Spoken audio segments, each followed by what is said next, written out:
is the Scorecard, where you score the latest sports news and in-depth views. I'm Anton Roxas. On the Scorecard tonight, we have the end of Week 5 in the NFL. The American League Division Series is in Game 2. The ICTSI Iloilo Golf Challenge gets underway. And we'll talk about running for a long-term cause. All that and more on the Scorecard tonight, the 8th of October. Now, here's our roundup. NFL Week 5 ended with the Kansas City Chiefs improving to 5-0 with a 26-13 win over the New Orleans Saints. The Saints suffered their third consecutive loss and lost quarterback Derek Carr to an oblique injury in the fourth quarter. Kansas City relied on 4 field goals from Harrison Butker and a strong performance from Juju Smith-Schuster, who had 7 receptions for 130 yards. Despite a costly drop that led to an interception, Smith-Schuster redeemed himself with a crucial 50-yard catch. The Chiefs' defense, led by Chris Jones and Brian Cook, limited the Saints to 13 points and knocked Carr out of the game. The Chiefs and the Minnesota Vikings are the only remaining undefeated teams in the NFL. Week 6 is up next with the Kansas City Chiefs, Los Angeles Rams, Miami Dolphins, and Minnesota Vikings all off on their byes. A bye week in the NFL is a scheduled break for teams to rest and recover during the 18-week regular season. Each team gets one bye week, except during weeks 15 to 18, where no teams have a bye. The Detroit Tigers triumphed over the Cleveland Guardians with a 3-0 win in Game 2 of the American League Division Series. The game remained scoreless until the 9th inning, with both bullpens performing well. Pitchers Tariq Skubal and Matthew Boyd both delivered strong performances, with Tigers Skubal striking out 8 over 7 innings and Guardians Boyd allowing 4 hits in 4 2/3 innings. Then, Kerry Carpenter hit a 129-meter home run off Emmanuel Classy in the 9th inning, driving in 3 runs. The Guardians won Game 1 last Sunday 7-0, and the series is now tied at 1 game each. The next game is set to take place in Detroit on Thursday, Philippine time. In the other best-of-5 AL Division Series, the New York Yankees lost 4-2 to the Kansas City Royals, tying the series at 1 game each, as it heads to Missouri for Game 3 on Thursday, Philippine time. Pitcher Carlos Rodon started strong for the Yankees, striking out the side in the first inning and allowing just 1 run through 3 innings. However, he was chased from the game in the 4th after giving up 4 runs. Despite several chances, the Yankees struggled with runners in scoring position, going 1 for 6 and leaving 8 runners on base. The Royals scored all 4 of their runs in the 4th inning, highlighted by a leadoff home run from Salvador Perez and RBI singles from Tony Pham, Garrett Hampson, and Michael Garcia. Jazz Chisholm Jr. hit a solo home run in the 9th inning, but it wasn't enough to overcome the deficit. Despite the loss and the slim 6-5 win in Game 1, the Yankees remain confident about their chances in the series.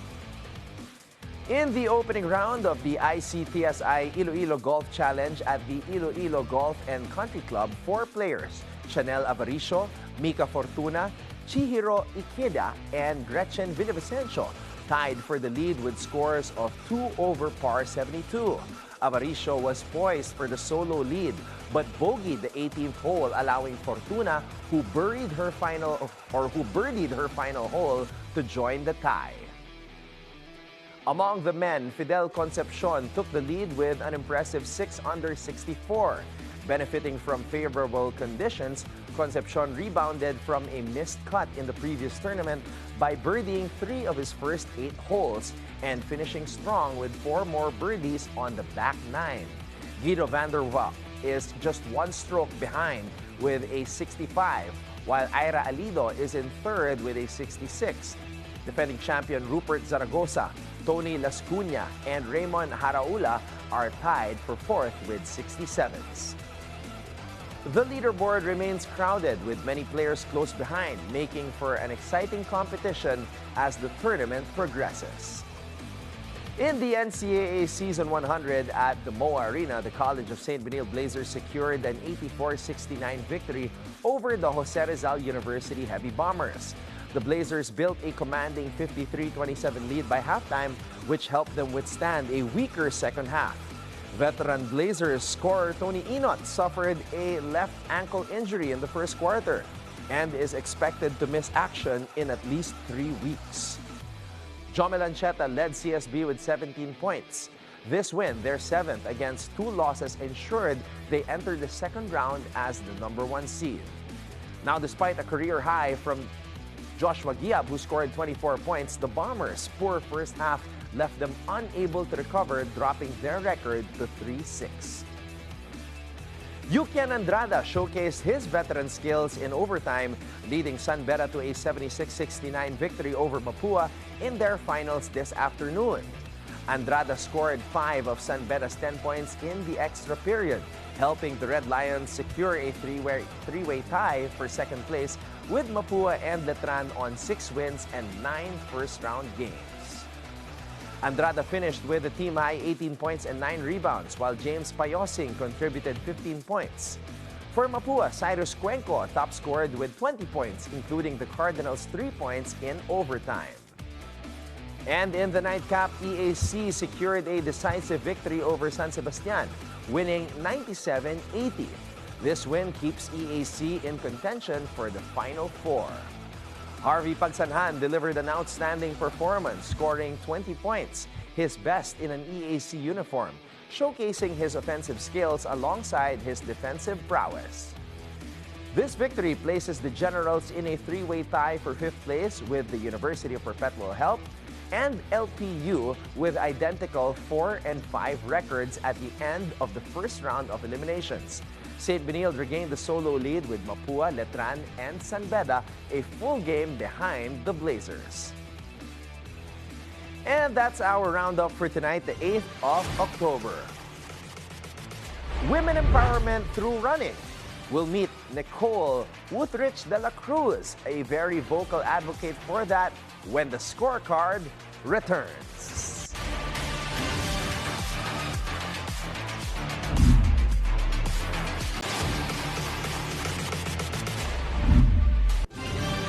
She's an extreme athlete and a businesswoman. And on top of that, she's a mom and wife who wants women to empower themselves through running. In studio, here tonight on the Scorecard, let's welcome Nicole Dominique Wuthrich de la Cruz. Nicole, welcome. Good evening. Thank you so much. Good evening. Thank you so much. Please have a seat. So did I get your Swiss name correct this time around? Because yes. A while ago when I read it as Wuthrich, so it's yes. Wuthrich. It's Wittrich. Wittrich, excuse me, Wittrich. Okay, Swiss. Swiss, yes. All right. Nicole, tell me about yourself. I mean, of course, we're going to get to your event later on. But running, you were telling me earlier when we met that it wasn't really your thing in the beginning. That's right. So I started first hating running, so I'm not really into running before. So my main sport was taekwondo, downhill longboarding, a lot of sports but not running. These sports that I'm into before were mostly outbursts of energy, right? Yeah. So it's anaerobic as compared to running. You really have to run a long distance. So for me, when running long distance, it tires me, and at the same time, it made me reflect a lot of things, but I'm still not there at the finish line. But I'm happy to say now that because of running and being a mom, it gave me peace. So it gave me more time for myself, which I really enjoyed. So to those who don't know, Nicole here is the wife of the famous coach Rio de la Cruz. Okay, so we know that Coach Rio has his own thing, Run Rio, but then you decided to venture into your own, although you told me also earlier that you're the VP in his organization also, so you do have some knowledge with regards to running these types of events. But how did the inspiration come about to come up with your own venture and your own thing?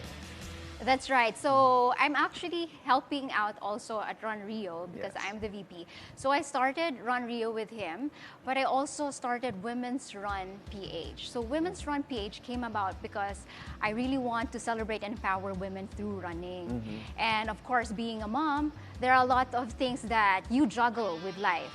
So I really thought of empowering these women, not only moms, but also athletes, students. So our event is not just about running, but it goes past beyond running. So I created a platform for women wherein we get to connect, we get to share our experiences and give advice to each other. And I understand that the idea and the inspiration came about during the pandemic. Is that correct? That's right. So during pandemic, I saw Rio running on the treadmill and I said to myself, "Oh, maybe I should try that too because I already got bored of doing the usual things that I do. So maybe it's time for me to check it out, you know, try it out also by myself." So when I tried it, I started first with 500 meters and then afterwards increased the distance to 1 kilometer and eventually increasing and increasing it. And then by the time that I don't get to run before I do my actual workout, it feels like it's not complete. Something was missing. Yes, that's right. So that's when I started, I think I'm starting to love running already. And you were also telling me before that your husband was really trying to get you into it and you were always around him, but for some strange reason, it just wasn't your thing. And then by a stroke of good luck, maybe we can say that you got hooked. That's right, that's right. All right. So now that you started it, and I want to congratulate you because nag 1 year na pala and you're going to be celebrating your anniversary with your Women's Run PH this month. So talk about how this event started and your vision when you established this organization of yours.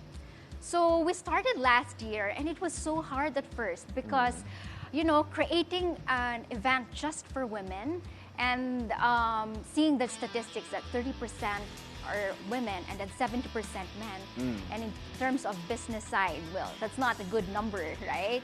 So, but for me, I really want to increase the women participation in this sport. So that's why I really worked hard for it so that we will be able to increase the women. And seeing now, we started with only 1,000 last year. Wow, so the first event is 1,000. 1,700 women. Okay. And then, now we are 6,000 women. Imagine the jump. 6,000 who registered for this upcoming one. Yes, that's right. So that's a more than like 300% increase. Yeah, that's right. So, but it doesn't happen overnight because, you know, what I did here, I really worked hard for it.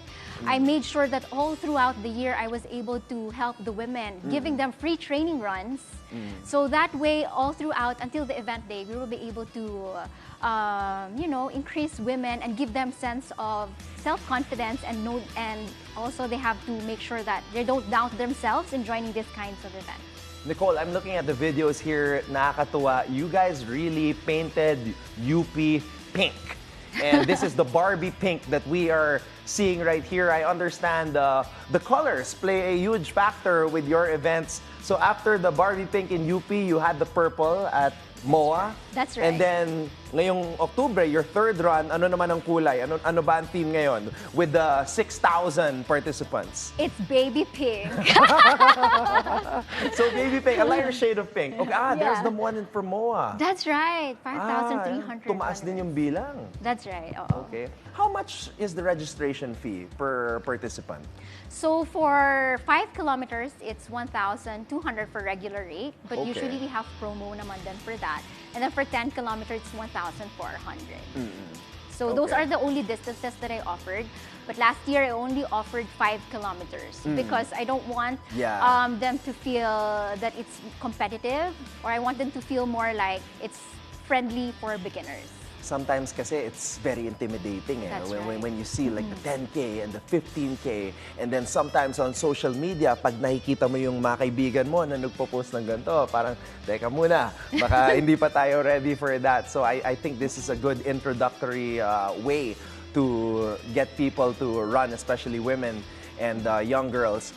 Now, because we're here on the Billionaire News Channel, I do have to ask you a little bit about the business side to it. You also entered the business in a way, to also earn, right? Aside from events being for charity. So how does that work with regards to mounting an event like this? Yes. So when you mount an event, you always have to make sure also and put it in your mind that the longer the distance, the more expensive it gets. I see. So for me to start an event first, that's why I started with 5 kilometers because it's friendlier and more, because I'm subsidizing the whole event, right? So, you know, I want to make sure that I can also be able to sustain it.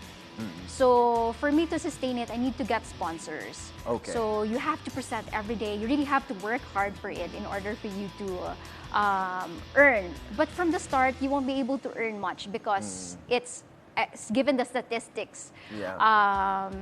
It's a huge risk for me. But I was able to take that because I really believe in my vision in creating this into a reality. And I believe that the more you do this, the bigger and stronger and connected the community of women who run get. Yes. All right. Now, I'm also very excited for your upcoming plans because after the second UP run, your third run all in all for Women Running PH, you have one in Iloilo in November. Is that right? Yes. So this is the first time that we're going to have a regional event. So it's going to be in Iloilo because that's my hometown. So this one is a huge risk for me because, of course, running there is not that as big as here in Metro Manila yet. So with that, there's just only few women joining. But, you know, it's part of my advocacy is to really increase the women participation. So knowing that there are just few women joining in this event, I think there's a stronger opportunity for me to help women out in joining and be part of this fitness lifestyle. Yeah, you know, I find it cool, Nicole, that you're going back to Iloilo considering the running craze now. A lot of people are in their runner era and enjoying running here in Manila. But yun nga, now that you mentioned it, I'm kind of wondering if running is as big, yun nga, in a place like Iloilo. It's growing. It's growing also yes, there. It's okay. also it's far from Metro Manila what it is now, but it's going to catch up eventually. So that's why I really want Iloilo to be like this here also in Metro Manila. But I also want them to experience Women's Run PH there.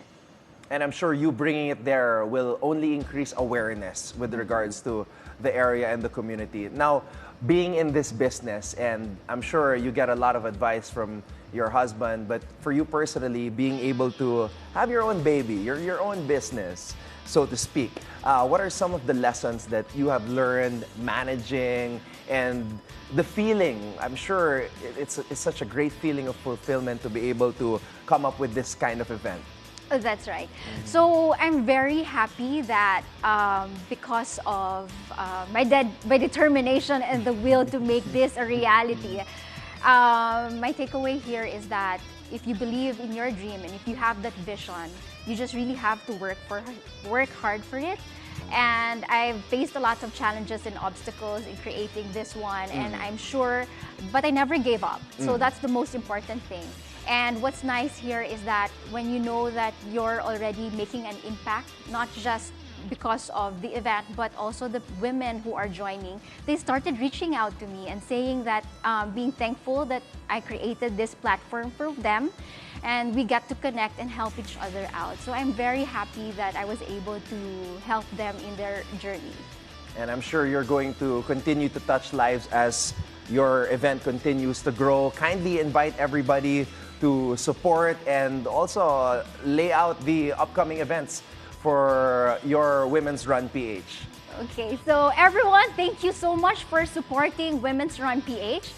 We are officially sold out for our Manila leg this October 20, but we also have November 10, which is in Iloilo. So I would like to invite all the Ilongas, please join na kamo. I'll see you this week. I'll be joining you in our training run there. And then Davao also, we're gonna have one this January 19.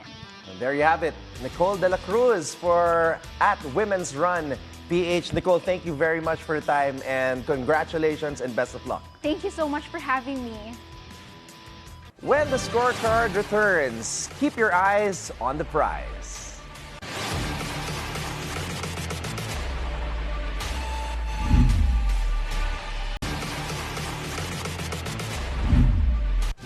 Welcome back to the Scorecard. It's time to keep your eyes on the prize. We'll break down the upcoming matchups to deliver key insights that might just give you the edge that you need to stay ahead of the game. Starting with the decisive Game 5 of the WNBA 2024 semifinals. The stage is set at the Target Center in Minneapolis tomorrow at 8 a.m. Philippine time, where the Minnesota Lynx host the Connecticut Sun in a winner-take-all matchup. Both teams are deadlocked at 2-2 with everything on the line for a trip to the WNBA Finals.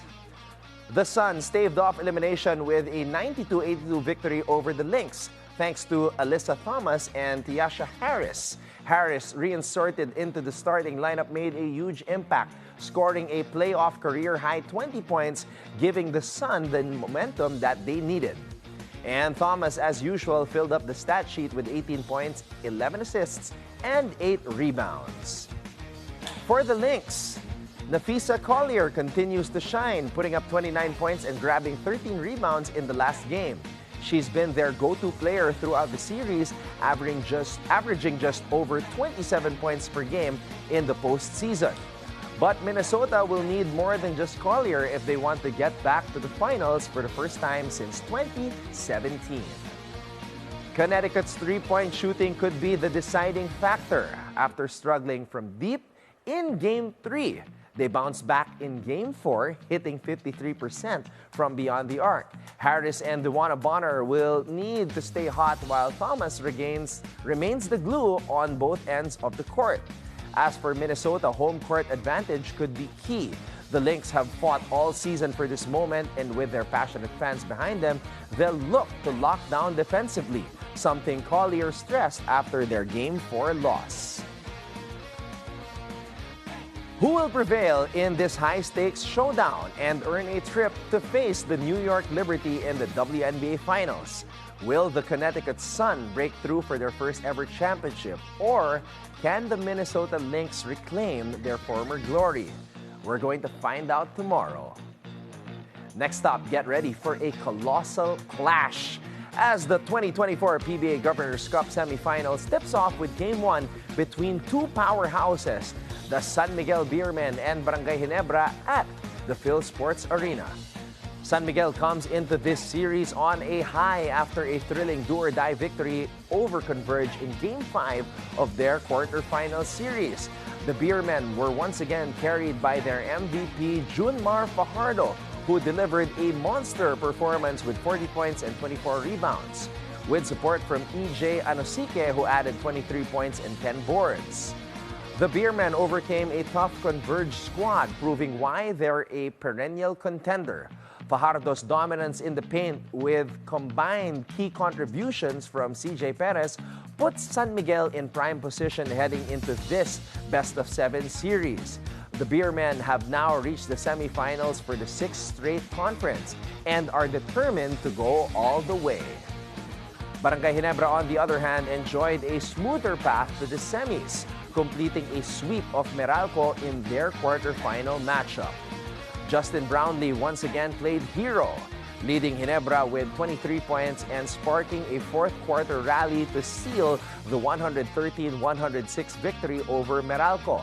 Stephen Holt and Japeth Aguilar were instrumental as well, contributing 19 points each, while RJ Abarrientos added 17 points in a well-rounded performance. Ginebra's strong local cast, led by Scotty Thompson and Holt, alongside Brownlee's leadership, has them primed for a tough showdown against San Miguel. Head coach Tim Cohen will be looking to keep their momentum rolling as they aim for another deep playoff run. Both teams are packed with star power and championship pedigree. For San Miguel, the challenge will be maintaining their intensity after a grueling 5-game series. Ginebra, coming off a sweep, will have fresher legs. Can Beerman's Fajardo dominate Ginebra's shooters led by Brownlee and Holt? Both teams are stacked and the margin for error is razor thin. Expect fireworks as these two titans collide in what promises to be an intense opening to the semifinals. Let's go to the next game at 7:30 p.m. The Rain or Shine Elasto Painters face the defending champion TNT Tropangiga at the Phil Sports Arena. Rain or Shine enters the semifinals fresh off an exciting 113-103 Game 5 victory over Magnolia. Andre Karakot came up big in the final minutes, scoring 8 of his 14 points in the clutch. Aaron Fuller, who was on fire for the Elasto Painters, led the charge with 26 points, 9 rebounds, and 3 assists. His dynamic performance highlighted his scoring and all-around game. Fuller is a player to watch as the Elasto Painters aim for victory. Coach Yang Giao praised his squad's fighting spirit and ability to stay composed under pressure. Rain or Shine's resilience has been key, and they'll need to carry that momentum into this best-of-7 series. On the other side, TNT is coming off a dominant 125-96 win over NLEX in Game 4 of their quarterfinal series. Ronde Hollis Jefferson led the charge with a 35-point explosion. TNT's offensive firepower was on full display with Reynam Batak contributing 19 points and Roger Pogoy chipping in 18. Coach Chot Reyes emphasized the importance of defense and hitting key shots, and his team has been doing just that. Hollis Jefferson is proving once again that he is the reigning best import. He has been a force to be reckoned with, putting up a stunning 35 points along with 11 rebounds. Keep an eye on Rain or Shine's Fuller, whose impressive scoring ability and rebounding expertise will be crucial for the team's offensive strategy. And Andre Karakot, known for his clutch performances, whose ability to deliver in crunch time will be crucial against TNT's tough defense. While for the TNT Tropangiga, Hollis Jefferson will be key to their success with his scoring and rebounding skills. Nambatak's recent form will provide another offensive threat alongside Hollis Jefferson and Pogoy, whose efficiency and shooting accuracy can stretch the floor and keep defenses guessing. As these two teams clash, expect a thrilling battle of wits and skill. Rain or Shine will look to capitalize on their momentum, while TNT aims to assert its dominance as defending champions. The matchup promises to be an exciting showdown, and that wraps up tonight's preview, reminding everybody to keep your eyes on the prize. Now think on this before we go. From Dean Carnazis, who ran 50 marathons in 50 states in 50 days. He says, run when you can, walk if you have to, crawl if you must, just never give up. 50 states, 50 marathons in 50 days.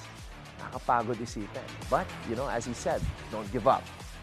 And with that, thank you for joining us tonight. We'll see you again here tomorrow on the Scorecard, where sports is our business and business is our sport, right here on the Billionario News Channel.